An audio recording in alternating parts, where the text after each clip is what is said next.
Hey, what is going on everybody, and welcome to Fantasia. For today, we're going to be jumping into another session of Epic 7, and of course, today we're going to be hopping into a guild war. Now for today's guild war, we are going to be going up against the guild, Tempted. So, very tempted to go ahead and make some bad puns here, but Kaganaru beat me to it in the bottom right. As you can see, we just insert a bad pun right there. So, I love my guild members. So anyway, going into here, checking on my tower. Nobody's attacked us yet. Of course, to be expected. Everyone's kind of been shying off from attacking my defense team lately. I don't really know why.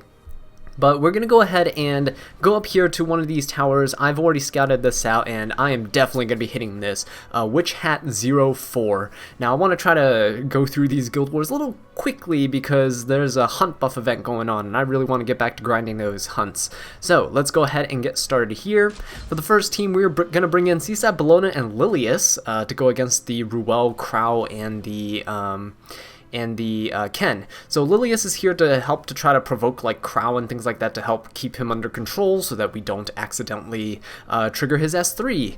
And if we do, then we die. Seaside Bellona is going to be here because AoE damage is really good against Ruel. Ruel has a very difficult time keeping up with AoE heals. So hopefully my Seaside Bellona is going to be strong enough for this. She's pretty strong. She's just very squishy. But hopefully nobody's going to be attacking her here because Crow's going to be attacking the fire units, Ken's going to attack anyone besides Seaside Bellona, and Ruel is probably going to attack the person with the lowest health. Alright, so the second team here will bring in Euphine because Euphine just destroys meta comps, right? So we already know that. Let's just jump right into it and see how we do. So for this first team here, we should be going first. There we go. The other team does not have immunity, which is quite interesting, actually. Okay, so the Crow and the Ken's actually faster than the Crow. That's not what I'd expect. But we're gonna go ahead and do the pushback here. Gonna try to buy me some time. So let's push back the Ken. Oh, nice. Ruel's on the Proof of Valor. Crow seems to be taking quite a bit of damage. Seems to be quite on the squishy side there. So we're gonna go ahead and put the shield on the Acades. That directs all the damage from Crow and Ken onto Lilius. Very, very nice. Lilius' defense broken. Actually, that's not good. I don't want that. But we're going to heal Lilius up with Acades in just a bit. We're going to go ahead and use my S3 here. Hopefully it doesn't deal that much damage to Crow so that he just instantly goes for his S3. Shouldn't. Okay, he's unhealable and unbuffable. Very nice. That stops the defense buff from going onto him here. Seaside Bellona gonna go ahead and bring Crow very low. That's actually kind of bad, but it's gonna trigger Ruel's S3 here, which is very good because this is gonna heal Crow up to full health, and I'm pretty sure it grants him invincibility. Yep, there we go. Alright, so Ruel's S3 is very important to bait out because it's also her revive skill. So now that we've gotten her revive skill out of the way, we can try to focus down some of the more threatening characters here. So we're gonna go for Ken. That was not the correct person to dual attack with, but that's okay. I'm going to go ahead and soul burn here. There's no reason to hold on to my soul burns, especially with my Lilius so low. She's going to be tanking a lot of damage here. Okay, Crow provoked my Lilius. That is completely fine. We're going to go ahead and smack into the Ken. Did not kill him, unfortunately. The Ken's going to go ahead and S3. Wow, that's a crit. That's not good. The Ken is quite low on HP, so, and I mean this in terms of his full health. So he only has 18,000 HP, and Ken scales really well off of his health. So he's not dealing as much damage as my Ken would, just because the fact that his Ken is not as bulky as mine. Mine has 23,000 HP for reference. So the difference of 5,000 HP actually makes a big difference in terms of Ken's overall damage.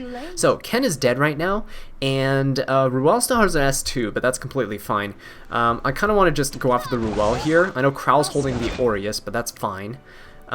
Crow should not go under half health anytime soon because I'm focusing down the Ruel. I really want to just bait out her her S2. She's probably going to use it on herself here, which would be completely fine. Yep, there we go. Alright, so she grants herself a little barrier. That's okay. Seaside Bellona should be getting her S2 fairly shortly, in about a turn. Let's see. Ruel has one more turn before her revive buff comes back, and then she can revive her the Ken. So we're gonna cycle through Arcades again. I'll show you who's in charge. And let's see, I'm gonna try to push back the Ruel. I don't remember if I pushed her back last time, or if she resisted. Okay, this Ruel has very low effect resistance. That's good to know. Because now what I'm going to do is I'm going to try to provoke this Ruel. Whoa. Actually, this Crow is getting a little too low for comfort. I don't want him to go ahead and use his S3. So, let's see. My Seaside Bellona doesn't have to use her S3. I'm going to save my Seaside Bellona's S3. I'm going to go ahead and provoke the Ruel. Oh no, she resisted. What? Okay, I assumed she had lower effect resistance because my Lilius was able to push her back earlier. Well, that's quite a shame. Alright, let's see. This is actually quite bad because if Crow falls below half his health, which it looks like he actually might here, oh my goodness. If he falls below half his health, he's gonna kill my Lilius. Or almost kill my Lilius. Okay, good. He did not fall below half his health. The AI will only use his skill when he falls below half his health. Okay, so what we're gonna do here is, I feel like I should just go ahead and put a shield up on the Arcades, just in case. Ruel's gonna go ahead and revive the Ken. Ken's gonna have invincibility, with this revive, and that's okay. As you can see, we're still managing quite well with just Seaside Bellona as our DPS because the damage is all really spread out. So I'm gonna wait for the Ken's invincibility to kind of fade. Ooh, actually, I might tap the Ken here. Oh god, nope. Crow's gonna S3 here. Here we go. There it is. This is gonna be bad. I hope he. Oh. Why would we not go for Lilius? Okay, well, he went after the Arcades, which is completely fine because, as we know from the previous war, Arcades can, Crow's AI is broken, essentially, where he will use his S3 on whoever has the lowest health. I guess he just chose Arcades, and yeah, but Crow's AI is bugged because he will attack someone even if they have the invincibility buff on them. So that's quite interesting. Okay, we're going to go ahead and S3 cleanse. I don't have anything to worry about anymore. This is going to be very, very easy for me now. Ruel's going to probably heal herself up a little bit, and that's okay. This is going to be quite interesting. I'm going to go ahead and S3 with the Lilius, try to push back everybody just a little bit. And I have the Soul Burn up for my Seaside Bellona, which is going to be fantastic because I'm going to Soul Burn her S3, which means that it ignores the effect resistance of the opponent. There's a 100% chance to inflict the unbuffable, unhealable buff on everybody. So that's going to be very good. There's no crowd defense buff. There's nothing like that. Ken can't buff himself here, even if he uses his S3. So we are looking good. Crow is now out of the picture. Very, very nice. And Arcades is going to heal herself. Well, put the shield on herself. Rod is going to help heal the Lilius. And we're just going to try to get rid of the Ken here. Yeah, there we go. Very nice. Alright, so now there's just the Ruel left, and Ruel has one more turn, right? Yes, one turn until the revive buff. So that's okay. Lilius should be able to beat her to the punch, and hopefully I will have my provoke up. Good, we're going to Soul Burn our provoke to ignore effect resistance, so that the Ruel cannot use her revive on this turn, so she's forced to attack. And it's a 2-turn provoke, so even if she survives this turn, which she will not, on the next turn she will still be provoked. Very, very nice. Okay, so yeah, Soul Burns are very, very nice. They're very strong, so saving them for an important situation is definitely recommended. Alright, so this Lilius is going to go, hopefully push back my Rowana and Euphine. Nope. Actually, this is pretty good. Just push back the Euphine. I'm going to go ahead and put up the invincibility on everybody with my Crimson Armin. Lilius is definitely going to lap my 2 units there. Yeah, I believe she's going to lap Rowana. If she doesn't, it doesn't matter anyway. Alright, so Charles's attack buff goes through, but deals no damage to me. Seaside Bellona's attack will go through. No damage, no debuffs at all, unless she has Rengar's specialty drink, which she does. Still does no damage though. We're still good. Alright, we're going to soften up the Charles just a little bit. Charles wasn't very, very bulky here, at least in terms of HP. He might have quite a bit of defense. Okay, so we're gonna go ahead and use my S3 on this Charles. Hopefully it kills. Very nice. Oh wait, it didn't. Okay, we're really close. Crimson Army can get this. Alright, getting her combat readiness pushed up, which is very nice. Charles is stunned. Euphine goes for a double attack for no reason whatsoever, just flexing. Alright, Lilius is actually going after Rowana, which is really good. I want that to happen. Mostly because the fact that it saves Euphine from some attacks, which is pretty nice. Alright, but I'm going to try to provoke the Lilius here, try to direct the attacks to Crimson Armin. And this will have no chance of defense breaking here, just healing up my team, which is kind of nice. And I'm going to go ahead and S2 with the Euphine. I'm going to go ahead and strip the attack buff off the CSAT Bellona, very nice. Saves my Crimson Armin some health here, and Euphine also gives herself the attack and speed buff, so as you can see, she's gaining on the combat readiness pretty quickly. And with the help of the pushes from Rowana, I'm going to be able to take my turn fairly quickly for such a slow Euphine. I'm going to go ahead and S1 into the CSAT Bellona. Not as much damage as I expected. I expected a kind of one-shot there, but the CSAT Bellona has quite a bit of HP. I think 13,000. Alright. So Lilius is going to go ahead and use her S3. Probably going to push back my team. Yep, which is fine. Actually, I think it only pushed back Crimson Armin. Alright, anyway, we're going to go ahead and finish off the CSAT Bellona here. No reason to keep her alive, since the Lilius by herself pretty much deals like no damage whatsoever. Alright, so Lilius has this giant shield on her and 20,000 HP. I'm going to go ahead and put up the shield, just to save my Euphine some damage from this Lilius. And unfortunately I can't cleanse the provoke, but it's okay because there's only one target anyway.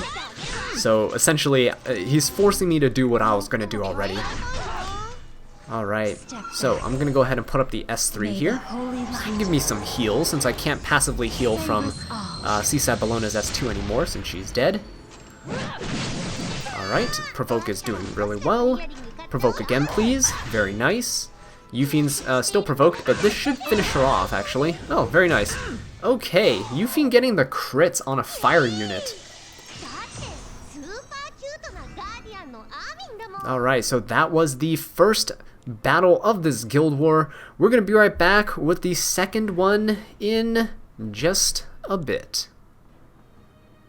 Alright guys, welcome back to the second battle of this guild war. We are going up against our opponent Envy here, and Envy has quite an interesting team for the first one, which is a Champion Zerato with Lilius and Diene. So Champion Zerato is probably going to be his DPS, and Champion Zerato in general is kind of squishy because he's a mage, and mages tend to have a little higher defense but pretty squishy HP. So I'm going to bring in Moonlight Charlotte here just for the very easy kill on the Champion Zerato. Falcon O'Clery is going to be here to try to strip Diene's like anti-crit buff so that I can crit on the Champion Zerato. I just have to be careful with it because if I put the defense break and provoke on Champion Zerato and then he goes before my Charlotte goes, then he can just transfer the debuffs onto my team, which is not really what I want.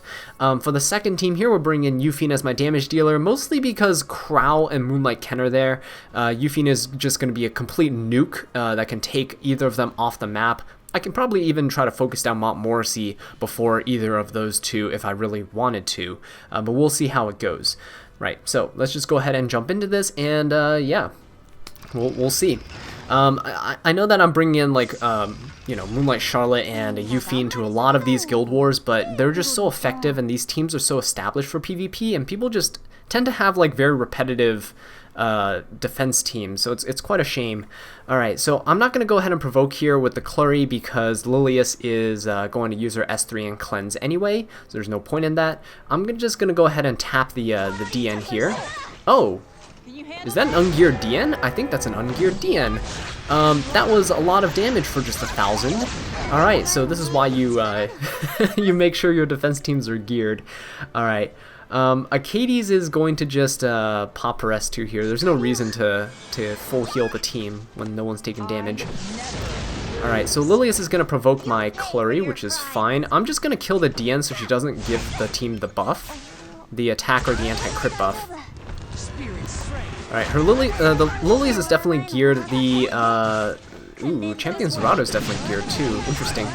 That's a lot of damage. Alright, so here's what I'm going to do here. I'm gonna go ahead and just S3 right into this champion Zerato. He has an attack buff up, but Charlotte does deal extra damage to dark units in general. Very nice, 10,000 damage, not too shabby. This is gonna be, wow, this is gonna be quite interesting. I did not expect to take DN out of the equation so fast. Alright, so we're gonna go ahead and tap the champion Zerato. Yeah, he's dealing quite a bit. He's healing quite a bit too. Alright, here's what I'm gonna do. I'm gonna go ahead and use the S3 and provoke the champion Zerato here. Defense break, that's all I really needed. Fantastic. Oh no, that's not what I wanted, actually. I should have remembered that Lilius forces a dual attack. So he transferred the defense break onto my team, which is actually not good. Which means the next time he attacks, it's going to hurt quite a bit. Alright, Lilius is going to use her S3, probably going to push back my entire team. Oh, actually, no, Charlotte gets pushed forward because she has immunity. Very nice, we can kill the champion Zerato. Okay, a little misplay on my part there with the Falconer Clury, but it all worked out in the end. So what I initially thought was I'm going to defense break him, and then Moonlight Charlotte was definitely going to go before he was, which means that I could have easily killed him. But Lilius, when she used her S1, she forced a dual attack, and that forced champion Zerato to attack, which means the debuff went back to me. Alright, so anyway, we're going to go ahead and... We're going to wait a turn here. I know I have the Soul Burn. I'm going to wait a turn, because I want to get rid of this Lilius shield. Okay. We're going to go ahead and tap you with the S1. Decrease attack is fine. We're going to try to defense break here. So let's go ahead and Clury. Only the provoke, no defense break. That's alright. We're going to go ahead and soul burn the S3 here. Provoke is still fine. It forces Lilius to just S1 and not S2 or S3 here. Lilius is quite bulky, so we're going to take a couple turns to kill her here. She's provoked for 2 turns, though. Alright, so we're going to go ahead and tap her there. Please push up Charlotte. Very nice. Little combat readiness boost there. Another little tap for Charlotte. Very nice. And S1 should seal the deal, and there we go. Charlotte pulling through. She's definitely by far one of my favorite Moonlight characters in the entire game. She's just so fun to use. Okay, so what we have here is, let's see. Krau's actually quite close to my Crimson Armament in speed. Montmorency's close to my Angelica. Alright, so that's actually quite a interesting Moonlight Ken. Most of them tend to be slower than my Euphine, but this one's a little faster. So, quite interesting. Alright, Krau's going to go ahead and use his S2. Not going to be able to push or deal damage. That's fine. Defense buff on his entire team, which kind of sucks. Just kind of.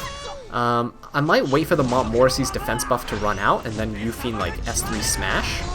So I think for now I might just go ahead and use my S2 here while I'm still invincible to potentially strip. No strips on anybody. Wow. The resist on Ken and the Krau. Not what I expected. Okay. So Montmorency's defense buff is gone. So the next turn that Euphine has, I'm definitely going to go for the Montmorency here. Okay, I think I'm just going to go ahead and do the S1 tap here. No reason for me to use my S3. I'm probably going to use it next turn. Okay, so Montmorency's going to go next. I think her S3 is up, actually. It's going to be quite annoying. Her S3 is up, so I'm going to go ahead and S1 tap here. Okay, test her squishiness. So 7,000 damage. I can probably kill her now that she has her immunity buff, because Euphine does more damage when the opponent is buffed, so that's good. Alright, we're gonna go ahead and just tap the Montmorency down a little bit, just so she doesn't miraculously survive with like a sliver of HP. That would be kind of annoying. Alright, so Montmorency goes again, S2, that's fine. Okay, she actually went a little too fast for me, so there's no immunity buff on her for me to deal extra damage with Euphine, but we got her down really low, but unfortunately I think she's gonna heal it back up. Yeah, there's no way. My Crimson Armor was provoked, so I couldn't attack the Montmorency there. Yeah, she's definitely gonna heal herself back up. That's quite a shame. She's on, actually, she's on Tome. If she's on Tome, I can probably out DPS her heals. That means she's not gonna be healing for that much. I was assuming she was on Rod of Amaryllis. Montmorency on Rod of Amaryllis is really annoying to fight. Okay, so everyone's gonna be bullying Crimson Armin, which is not good, but it's okay. We're gonna go ahead and let's see. Yeah, I'm gonna go ahead and S2 here. It's okay if Ken counterattacks. Not gonna kill me because I have a shield. All right, very nice. So I wanted the attack buff there. I'm gonna go ahead and heal up the Crimson Armin, and Crimson Armin is gonna put up a nice shield for everybody with immunity. Yeah, this is gonna be an interesting one because I really want to get rid of this Malmorisi. She's gonna give that to herself, which is fine. Defense buff is gone. Ooh, is Yufein's S3 up? No, I have 2 more turns. Okay, you know what? We're just gonna go ahead and since we're invincible, we're gonna go ahead and bully the ML Ken. That dealt a lot of damage. I could actually just probably kill ML Ken first. Probably kill Ken first, and then go for Crow. So if all DPS are done, then I can just kill the Malmorisi slowly. Alright. Let's see here. We're gonna try to Crow on us. Very nice. Except, oh, of course, the cleanses from Malmorisi. Who could forget? Okay, we're gonna go ahead and go in on the Malmorisi here, try to force her heal on herself. There we go. She's putting the heal on herself, and that allows me to kind of safely finish off the Moonlight Ken. Actually, no. She's gonna S2 again. Alright, we're gonna go ahead and put up the S3 with the barrier. Immunity with barrier is gonna be very nice. So I mostly brought Angelica into this fight because I need another healer that could sustain the team against damage, since ML Ken is quite dangerous. Alright, so I have my soul burns up, but here's the problem. I kind of don't want to do anything just yet. So I'm gonna go ahead and use the S2 here. Gonna try to strip. Nope, strip the defense buff, not the attack buff on the Ken. That's a lot of damage onto my Yufein. But Ken is, yeah, Ken's gonna go after my Crimson Armin typically, so not a huge issue. Alright, Angelica's heal should be up, so I can go ahead and top off my Yufein. Crimson Armin's gonna grab some of that as well. Okay, so at this point, I'm gonna nuke the ML Ken here. So provoking the Crow, I'm gonna go ahead and soul burn and nuke the ML Ken. And I'm soul burning just in case the Crow's Aureus soaks up a little bit too much damage. Very nice. So I'm gonna go ahead and go in after the Morrissey here. I'm just a little scared of Crow because I don't want him to go ahead and S3 and just delete one of my units off the map. I should have killed ML Ken much earlier, but this will probably help me a little bit. I'm probably going to try to time Crimson Armin's S3 shield and invincibility with Crow's like S3, if I can kind of weaken Crow enough here. So, gonna go ahead and S2, put the attack buff on my Yufein again, get the speed buff so I can cycle a little faster. Alright, there's no reason for me to top anyone off right now. And let's see, we're gonna just Crow is silenced, which is good. So we're gonna deal some damage to him here. Provoke my Crimson Armin, which is not good. Crow is topped off. That's fine. That means we're gonna go after the Morrissey here, since she has another while before her S3 comes back up. Although with Magaraha's Tome, she's probably still gonna lap my Yufein enough so that she can S3 again. Oh, nope, no S3. Okay, very nice. So, here's what I'm going to do. I'm going to go ahead and soul burn against the Crow here. Because I want him out of the picture if I can. Very nice. That's what I mean by if the opponent's buffed, Yufein will deal a lot more damage. And hopefully, nope, didn't kill the Montmorency. I don't think I'm going to be able to get a stun because Montmorency's effect resistance is always ridiculously high. She's going to S3 here, but because of Magaraha, she's not going to full heal. There we go, very nice. And we should be able to put enough pressure on her now. Alright, so there was no point in timing the S3 for Crimson Armin anymore, which is actually kind of nice. I would rather just kill the Crow outright rather than risk him risk him accidentally killing somebody. Okay. So all I have to do is wait for Yuffie. I'm keeping Montmorency's HP quite low. I'm just trying to wait for Yuffie's S3 to come back off of cooldown here.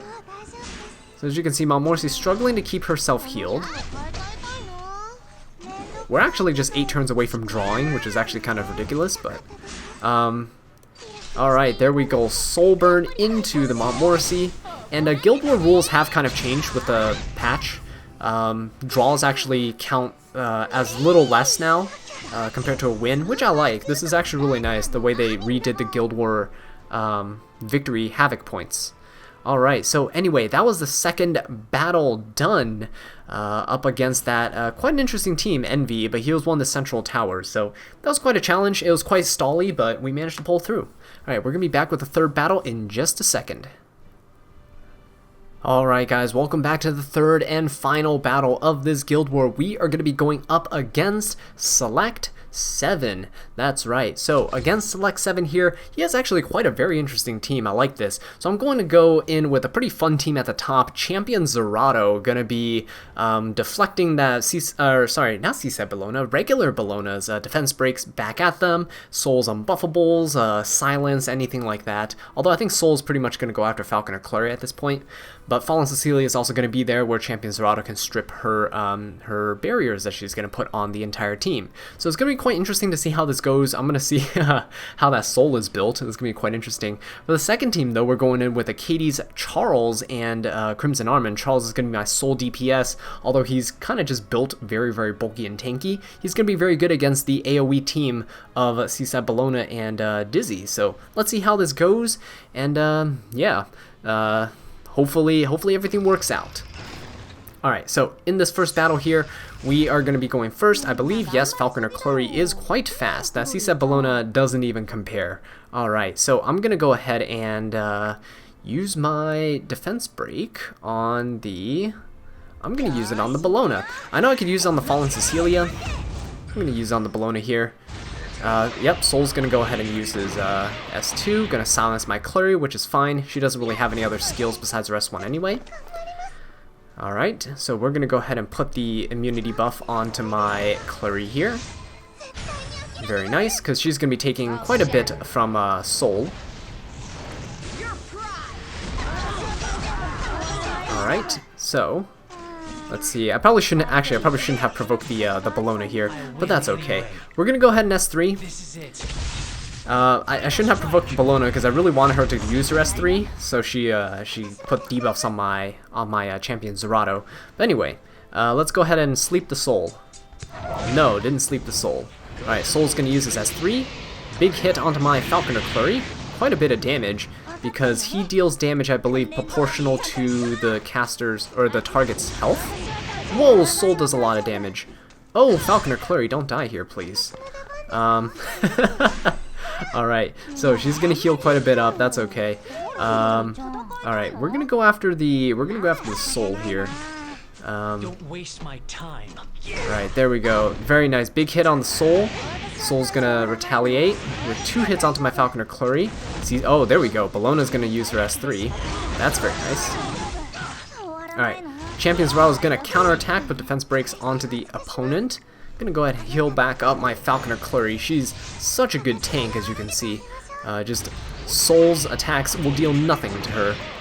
That's actually quite a bit on the S2. Well, given that Montmorency is defense broken, but still. Alright, we're gonna go ahead and...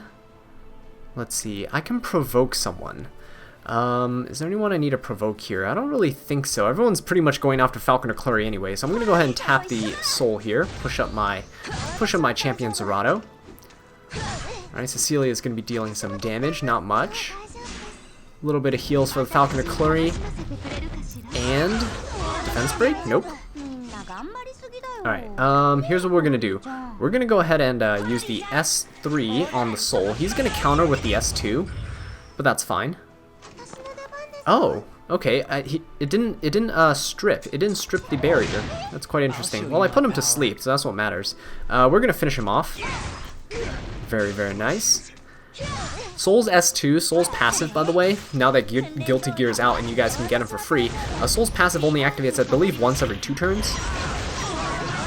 So that's why I didn't activate there when Clury used her S3. Alright, we're going to go ahead and put the immunity on the Clury. I'm okay with Zerato having defense break on him. Alright, so we're not going to cleanse the defense break on Zerato. We're actually going to keep it there for strategic purposes. And by that I mean I'm going to go ahead and give it right back to them. Defense break, very nice. And we're going to finish off the Bologna here. There we go. Should be able to finish off this Fallen Cecilia quite quickly too with the next. Oh, never mind. I lied. Skill nullifier coming out. Alright, I've been having so much fun with Champion Zerato lately. It's absolutely ridiculous. Alright, so what we're going to do is we're going to Soul Burn the S3 here. No reason to save Soul Burns with this team. And we're going to strip all the buffs so that we can just finish them off. Very nice dual attack. Falconer Clury taking the credit for that kill. Very nice. Okay, so for this next team here, Crimson Armin is... Whoa! Very, very close. Oh, okay. Dizzy is actually not that close. Dizzy's the same speed as my Acades. Alright, so that's actually going to be really good. I'm going to get the immunity buff on everybody with invincibility before they can even go, which is fantastic. Acades goes before Dizzy. I'm going to put up the invincibility on her. So everyone's just invincible and immune to everything. And we kind of just sit back and relax and just wait for Charles to counter everything. So let's see. Nope, no counterattack there. Okay, no counter or Elbrus. How about on this Ken? No counter or Elbrus. Alright, thank you, Charles. Oh, man. The reason I brought him onto this team is so he can just counter everything, but it doesn't look like he's wants to proc that today. That Ken's very squishy. Okay, dealt quite a bit of damage to him. Alright, let's see what Seaside Balloon is going to do here. Are you going to proc the Elbrus? Nope. No counterattacks, no Elbrus. Okay, fantastic. Go ahead and attack the Dizzy here. Provoke, very nice. There's a counterattack from the Seaside Bologna, which is fine. Dizzy's going to use S1, that's okay. Everyone's just kind of immune to everything. Gonna go ahead and S3 here, just top off the Charles. Don't really want him to take too much damage. Okay. And, yeah, I'm gonna go after the Dizzy again. I'm gonna try to get rid of her. Alright, come on, Dizzy. Counterattack, there we go. That's what I'm looking for. Alright, Elbrus Ritual Sword, that's what I'm talking about. This is the Charles that I know. Okay, we're gonna go ahead and use the S2 on the Ken. This should probably just one-shot him right here. Yeah, there we go. So much damage. Alright. Charles not taking too much, that's okay. We're gonna go ahead and heal Acades and Crimson Armin up. There we go. And Crimson Armin will go after, I guess, Seaside Bologna. Oh, actually, that just finished her off. Nice dual attack, Acades. Alright, we're gonna heal here. And we should be able to finish off the Dizzy. There's no immunity on anybody now, so she could potentially, like, stun us with this S1. Oh. But she missed the most important target. Yeah, she did end up stunning us, but it's okay. We finally did this. Alright, there we go. That was actually quite an easy tower to beat. Select 7 there. His units were a little squishy, but they're interesting team comps. Alright, so anyway guys, that was the Guild War for today. 3 wins yet again. It's probably why people aren't attacking us here, because of all these intimidating wins in the record. Ignore these 2 failed defenses there, right? Alright, so anyway guys, thank you all so much for watching this video. I really do appreciate it. If you enjoyed it, please leave a like, subscribe for more Epic 7 content, and leave a comment down below letting me know what I can do to improve. And until next time, take care.